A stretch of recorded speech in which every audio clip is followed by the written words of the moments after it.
Hi, welcome to the Farmer's Voice. Immigrant workers have played a big part in rural New Zealand and the agricultural industry over the last 12 years. Many farmers have some serious concerns about being able to continue employing these immigrant workers. We've talked to a few farmers about that, and let's go and have a look at their concerns. Hi Ali Van Polanen. You run a dairy farm here, or your share milkers on a dairy farm here. You've got a farm worker, or an assistant manager I should say, stuck in Colombia. What's the story there? Yeah, so Diego and his family went back to Colombia for a holiday just prior to lockdown. We're intending to return about 12 hours after the border closed, and obviously have been unable to return. So they're a really important part of your team, but also part of the community here in Ashburton, aren't they? Yes, Diego's a key part of our team. He's obviously touched on our assistant manager, so he's got a leadership role here on farm. But also in our community, he's heavily involved in the church, his children's sport and dance, and the school community as well. Now, he's been in New Zealand for 11 years, dairy farming for 10 years, with you for 3 or 4 years. He's your go-to when you're away, or he's not just a low-grade worker, he's an assistant manager. Is that right? Yes, yep. So Diego's been dairying for 10 years, so a significant amount of experience. And skills and knowledge. He's also obviously done a lot of training through that period as well. So he's got his level 5 qualifications through ITO. And here on farm for us, he's the person, particularly during calving, when we can't be everywhere at once and across all our stock groups with their animal health and feed requirements. He's the person that we trust to look after those stock and the team as well. Can you tell me about why he can't come home? Diego's situation in the family is a little complicated in that his visa expired while lockdown was on here, and he was on a pathway to residency, so residency was meant to be granted at that time, which was early April. Now that they're out of the country, they didn't qualify for the rollover of the visa time frame, and he's been unable to get back. We've made no progress to date with immigration, and then MPI and Ministry for Economic Development haven't yet heard or made a decision on the application we put in.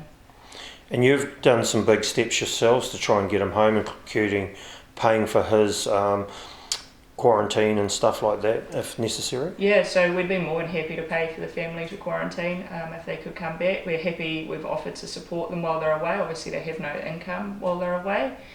We were reminded that we couldn't pay their salary to them in their absence because they no longer have a valid visa. So we have extended those things because they are friends of ours as well, but a key part of our team, and we really want them back. Coming up to calving, you can't just replace Diego like that, can you? No, like I said, he's in a leadership role, and it would be unusual. Normally if we recruited for that position, it would be January. We'd sort of expect to advertise for that level of skill and experience. We have tried to see if we can find someone that would be keen maybe for 4 months just to cover Diego's absence, and I guess his contract, it's a permanent role, and we're unwilling to terminate it. The moment we terminate Diego's agreement, he can't come back to New Zealand. He has no role to come back to, and for us that's not something that morally sits comfortably with us. You're having to make a decision on his future, which is really too big a question, isn't it? Yeah, and we're just not willing to do that. It's unfair, we feel, to put us in that position. What do you think are the welfare, and I'm talking animal and human welfare, issues that are going on around this? Particularly for us, like at the moment, we have one other team member. He's taken his annual leave, which we had approved prior to lockdown, and he's indicated it's been a stressful time for him as well and his family, so he wanted to take that leave, and we accepted that and allowed him to take the leave. We have one other team member on farm, but he still is entitled to his rostered days off. So there's obviously days where Andrew and myself, if I'm not working in my role, are the only people on farm. So winter's not as quiet as we all think it may be on farm, but still quite busy.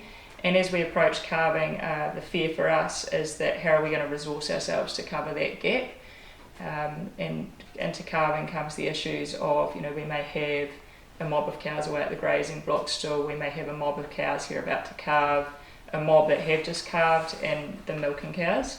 So it's 4 sort of different groups, and it requires a high level of, I guess, technical knowledge and expertise to manage and respond to their health and feed requirements. And we are concerned we don't have that. But for us, it's also the well-being of ourselves and our team here. Without Diego's knowledge and experience, it does leave people's well-being vulnerable. If you had a message to give to New Zealand around immigration workers and their importance over the last few years and what we need moving forward, what would that be? It just feels really disingenuous to us that 12 years ago, roughly, we found ourselves in the situation of needing immigrant workers to support New Zealand farms. And now that they're not able to get here, or there is maybe a labour shortage, or a surplus of people that are unemployed, that we're willing to just tell them, okay, you need to go home now. A lot of these people have made their lives here, their families here. In Diego's case, both his children have been born here. They know no other home other than New Zealand, and to say to them now, I'm sorry, you can not come back, it just seems really unfair and quite cruel. It's taken a personal toll on you, Ali, I can tell. It is. I mean, they're part of our team. They're a crucial part of our business. But on a personal level, we get on well with them as well. Our children are good friends, and this is a table we've often sat and shared a meal with them. They're a really crucial part of our farm. Ali, thanks for putting a human perspective into what's becoming a nightmare for farmers moving forward. I wish Diego the best of luck, and you as well. Thanks, Craig. Chris Ford, you're Federated Farmers Dairy Chair for Mid-Canterbury.